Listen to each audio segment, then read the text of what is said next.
So I finally finished Starfield. I know it's a bit late, but I really wanted to get deep into it before making a video. I played for a total of about 70 hours across 2 separate characters.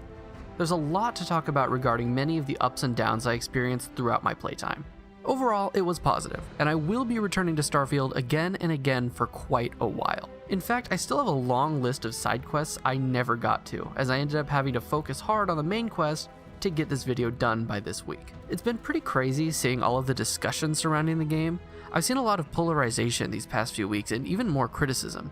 I've seen some really stupid opinions on what makes the game bad, and a lot of really accurate and valid criticism on where the game falls short. This review is going to be my first 2-parter.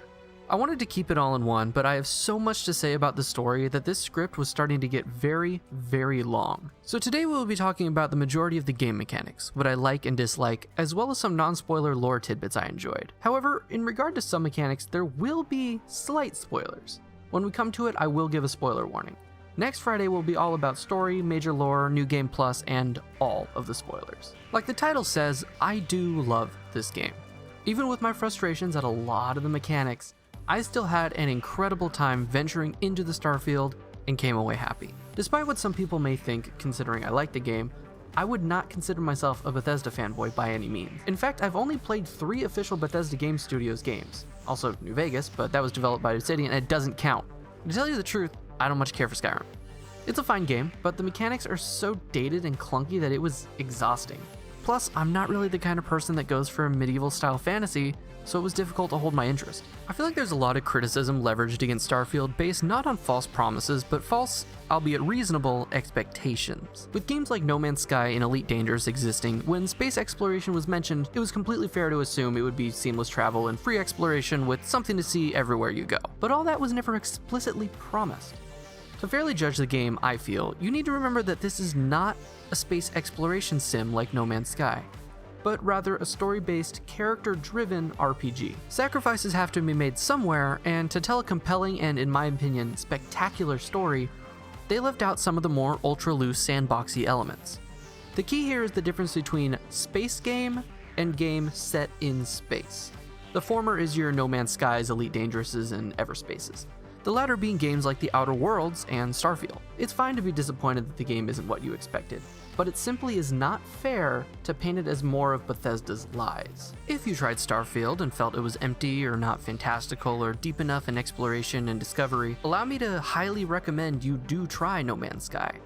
It is an incredible game in its own right and just continues to get better as the years go by. I personally love it too. Hell, I have the soundtrack on vinyl. The only reason I haven't played No Man's Sky at all on the channel is I'm waiting in vain for them to add a left-handed VR mode. That aside, like I also said, there are a lot of completely valid criticisms towards Starfield based on what the game is actually trying to do. A lot of the time when playing Starfield, I feel a very similar feeling to when I was playing a ton of Fallout 4. That for a lot of the mechanics and systems in place, they have the bones of a fantastic game, but just fall short of greatness. On the other hand, Starfield excels in terms of writing, storytelling, and intrigue far beyond the previous Bethesda games I've played. So with these thoughts in mind, let's really talk about Starfield.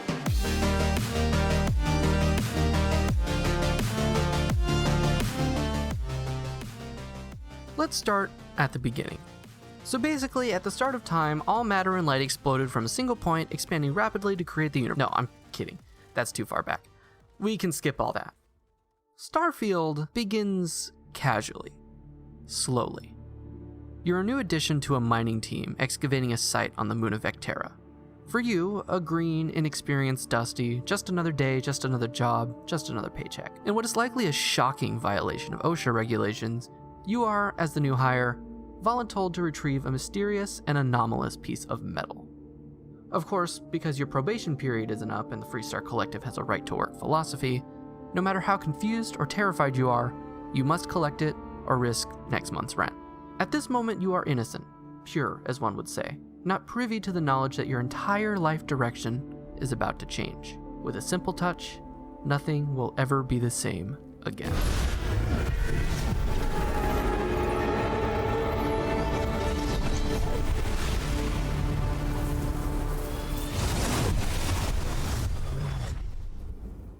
After this insane space metal acid trip concludes, You as the player are launched straight into a near carbon copy of the New Vegas character intro. I'm Doc Mitchell.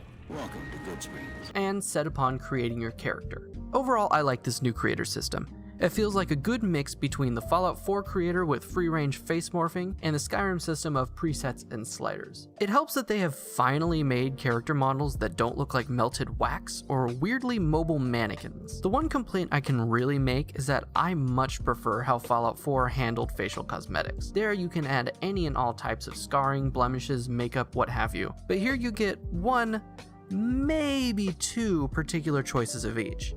I'll say I personally was hoping for a lot more freedom in what cosmetic additions I could make, including placement, rotation, size, and the like. Let me put all the scars and piercings on my character, Todd. Don't be a coward. And this kind of encapsulates the main problems I have with Starfield. So many of its main gameplay mechanics come so close to being amazing, but due to some weird decisions or lack of depth, they at best fall short and at worst become irrelevant. A sort of one step forward, two steps back feeling compared to previous games. This is displayed perfectly with food items. There is a massive amount of various food items ranging from cubed potatoes to entire fancy meals with high quality individual assets and a whole crafting system and research tree in between, but I haven't even touched it. Why? Because food is functionally useless. In previous games, food items were very useful backup healing items when you didn't want to use a health potion or a stim pack or whatever. They also had some rudimentary crafting systems that rewarded the player with more healing, plus added buffs or bonuses that were actually really useful during the primary game loop. In Starfield, you get 5 hit points. 15 if you're lucky. There's just no reason to bother besides role-playing. I suspect Starfield will be getting a survival mode in the future, which will change this, but it's still incredibly disappointing.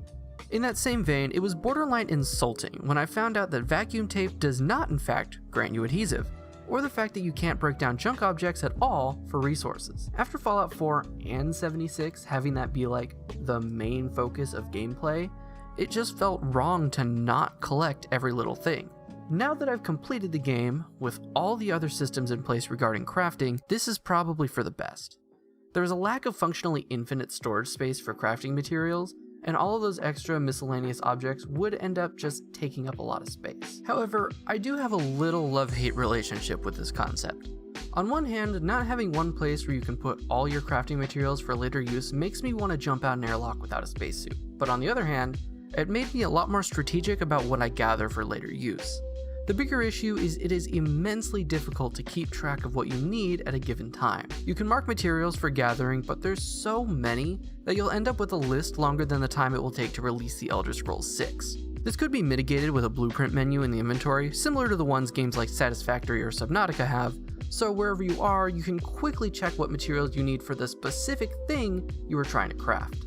And when it comes to crafting, it's significantly quicker and easier to purchase the crafting materials you need. Money is insanely easy to get throughout the game. Nearly every large container you loot is practically a guaranteed 2,000 credits, and cred sticks that lay about pretty much everywhere can give you anywhere from a couple hundred to a few thousand credits apiece. Plus, just about everybody gives you heaps of money for just existing. They gave me 8,000 credits! Seriously, in about 2 hours of play, you can easily rack up 50k even without the use of exploits. I never even really had to resort to selling weapons or ammo.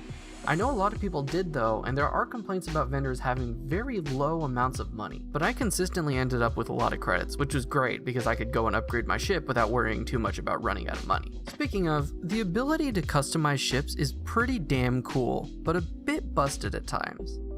The editor itself has quite the learning curve, understanding what parts can connect where, what is needed for the ship to be functional, what haps do what, and so on. It took me the better part of 2 hours to really understand what I was doing, and even longer to make an actually decent looking ship. I had about 3 main ship designs that I used for a while each, but I somehow keep making this mistake and I have not learned from it yet. My channel colors of blue and purple do not look good for ships or mechs. As with most main mechanics in Starfield though, there are a couple things that bug me. The entire lack of the ability to choose the interior layout is insane and feels like a massive oversight. The game picks where hallways, ladders, and doors go seemingly by consulting the Greek god Tyche. I can't make heads or tails of it. Please, Todd, just let us change the interiors. Also, we need stairs. Ladders are slow, and they suck. I would also like to be able to rotate more of the pieces. And making large, wide ships is hell because you can't rotate the larger halves. Meaning if you want some lateral hallways, you're going to be stacking a lot of 1x1s. My annoyances aside, the ship designer has a significant amount of freedom in the variety of parts. I've seen many different amazing ships across Reddit and Twitter from various other sci-fi games and just people's brains. And sometimes people just want to have fun and be silly, like this Reddit user turning off the ship limit with console commands and making the Eiffel Tower.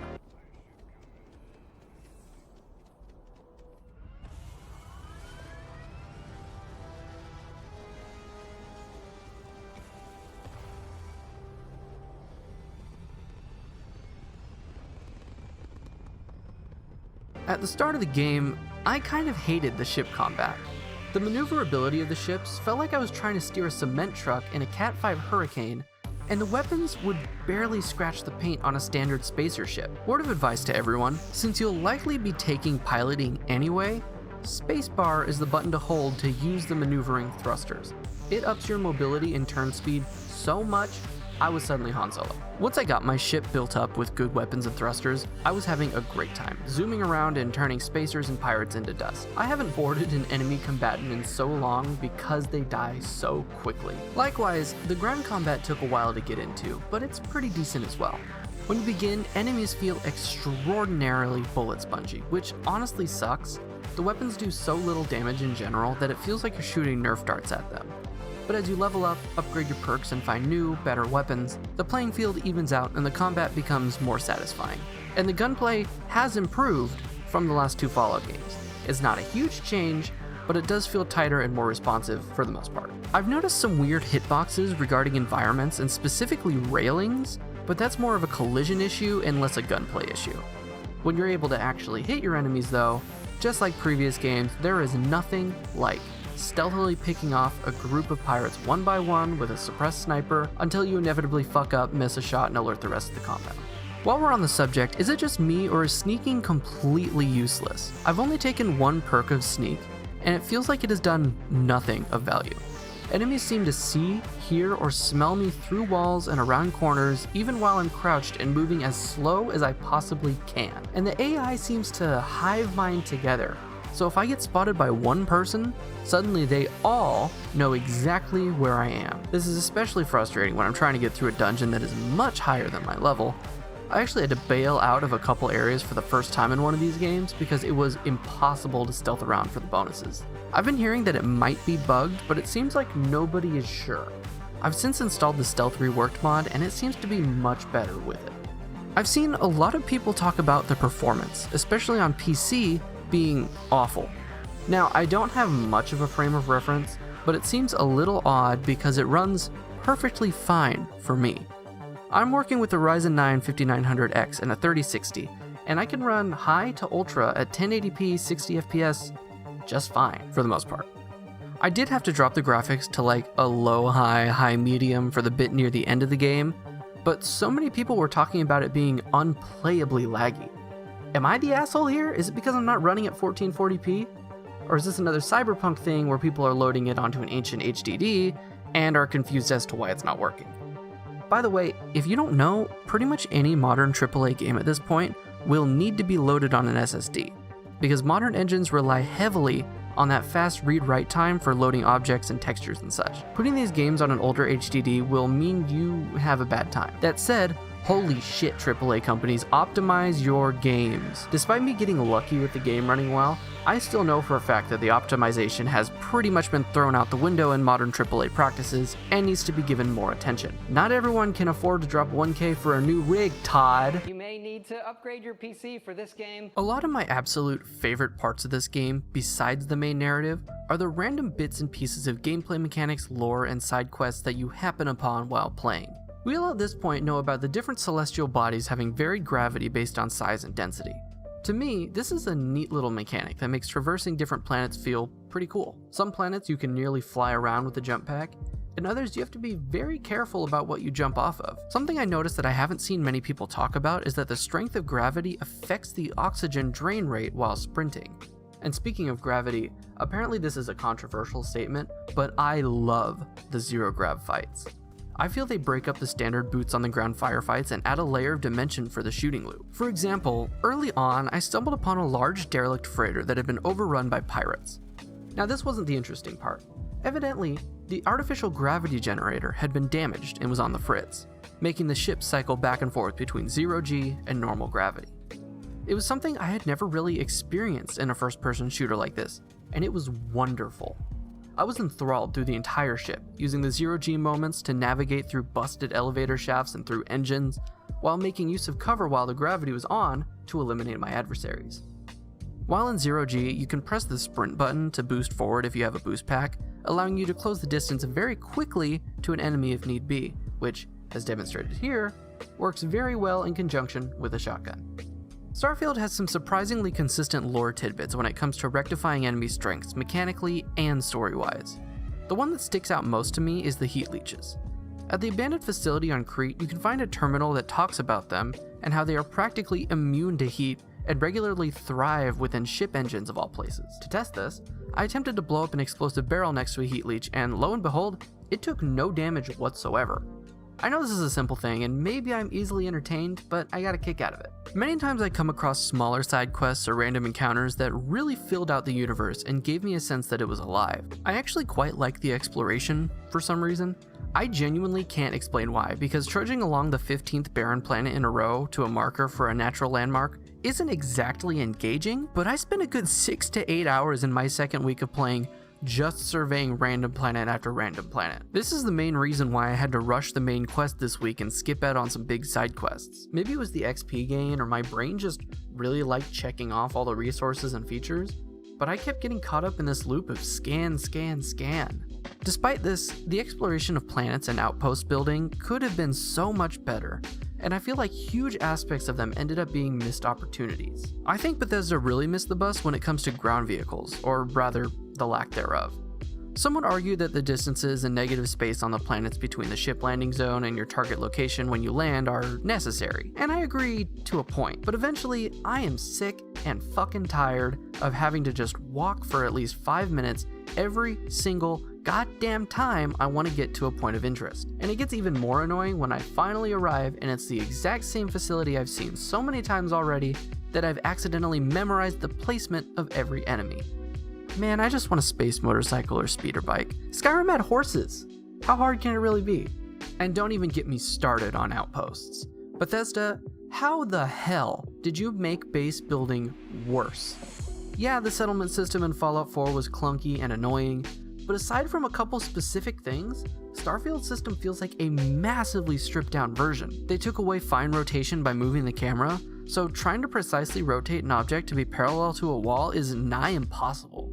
Apparently there is a setting for rotating speed in the controls, but you really truly need both a quick and fine rotate. I don't want to have to exit the outpost system and pop open the pause menu to switch the speed back and forth. They also kept some of the worst aspects of the Fallout settlement system, like the obscene tolerance requirements regarding object placement.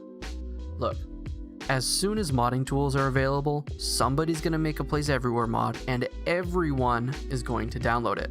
Just remove the insane tolerances in the first place. My god, nothing in this game pisses me off more than trying to build some storage and the new one I'm trying to snap to the first one I placed can't place because one corner is a single fucking inch in the ground. It's asinine. I simply do not understand what these restrictions accomplish. It made sense in Fallout 76 so people couldn't abuse it to screw with other players, but this is a single player game. These problems make building a home an absolute nightmare.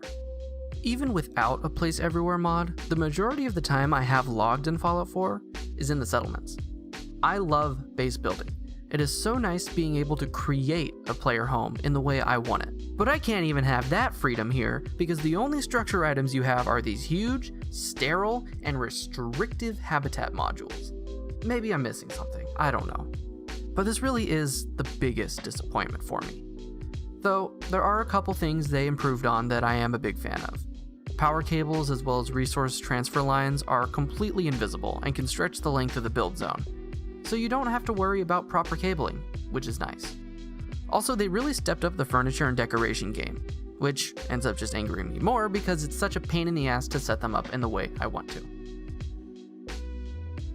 Okay, deep breaths, it's time to move on. Alright. Starfield is, I'm happy to say, the best looking Bethesda Studios game to date. As I said earlier, the characters finally look good, and yet, I still see many people talking about how it looks terrible. What do you mean it looks last gen? For one, graphics don't matter. For two, the game looks fine. Not everything can look like Cyberpunk 2.0 or Red Dead 2. Besides, this is kind of their style. It's moderately realistic, but not focused too hard on looking truly lifelike. But let's talk about the actual style of Starfield. It was mentioned in the Direct that the goal was a sort of NASA punk aesthetic. I believe they absolutely nailed it.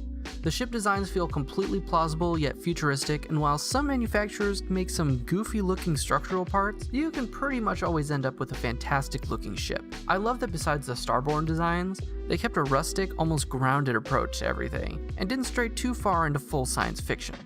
A controversial choice was to blow up the overall game map to the size of a, well, not quite a galaxy, but for the purposes of discussion, we'll go with that. Even though this equates to a lot of empty space, I feel for the purpose of the cities and settlements, this ends up being a net positive.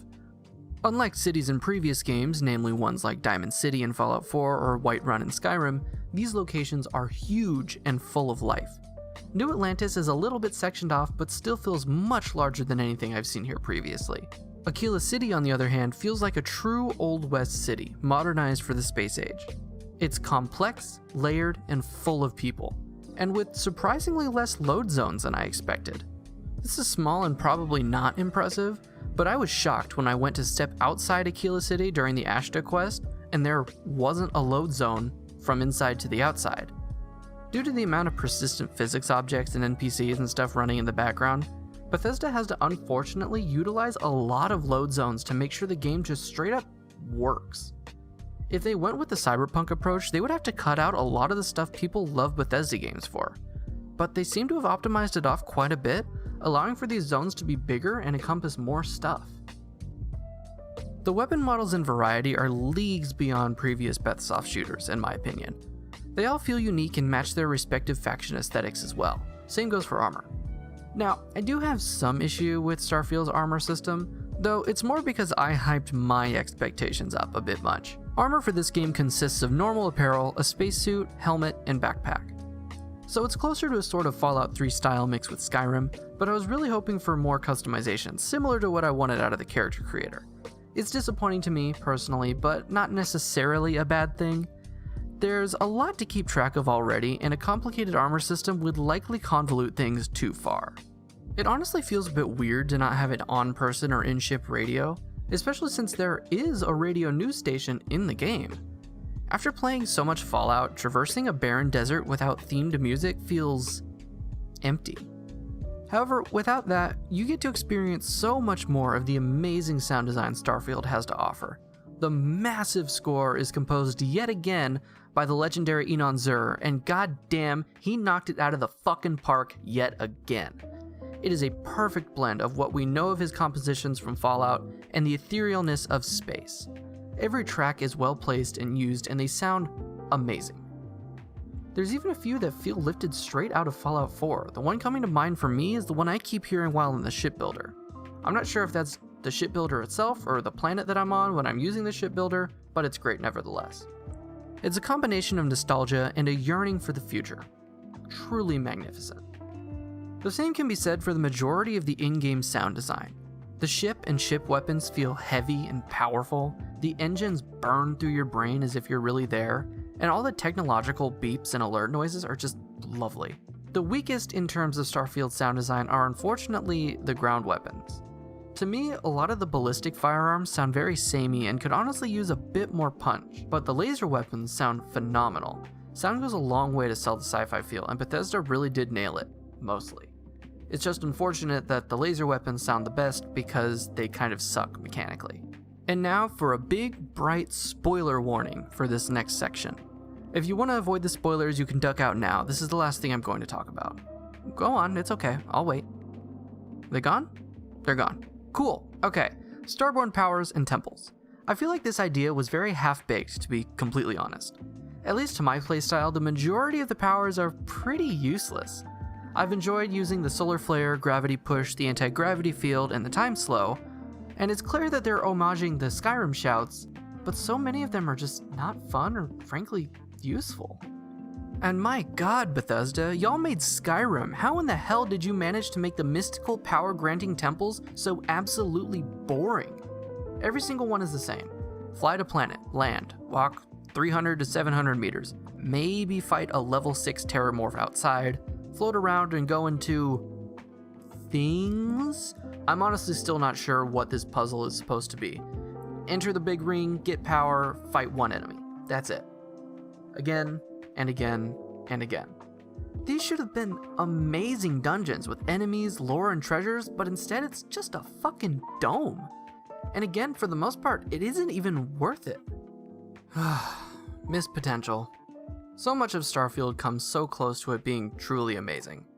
I'm not sure if it's a result of mismanagement, mid-development changes and overhauls, or feature creep, but a lot of the secondary mechanics just feel half-baked. I'm hoping that the modding community continues to be wonderful at what they do, and I'm honestly considering learning how to make mods once the official tools come out. It just sucks that Bethesda is now really conditioned to just let the community fix it. But I don't know, I'm just glad to have a story-based RPG in space. From all the comparisons I keep hearing, I should probably check out the Mass Effect trilogy at some point too. And I do enjoy it. It took me so long to even get started on writing this video because every time I went to start, I just thought, well, I could play more Starfield right now instead. And now here we are 4 weeks later. This is why I wanted to try to keep my entire review in one video, as the story part of this story-based RPG is easily the best thing about it. But for today, that's all I have for you. We're going to get really in-depth on the main story and lore, as well as some major side quest content next week, so maybe drop a sub if you want to see my thoughts on all that. But until then, have a wonderful day, and for all into the Starfield. I'll see you next time.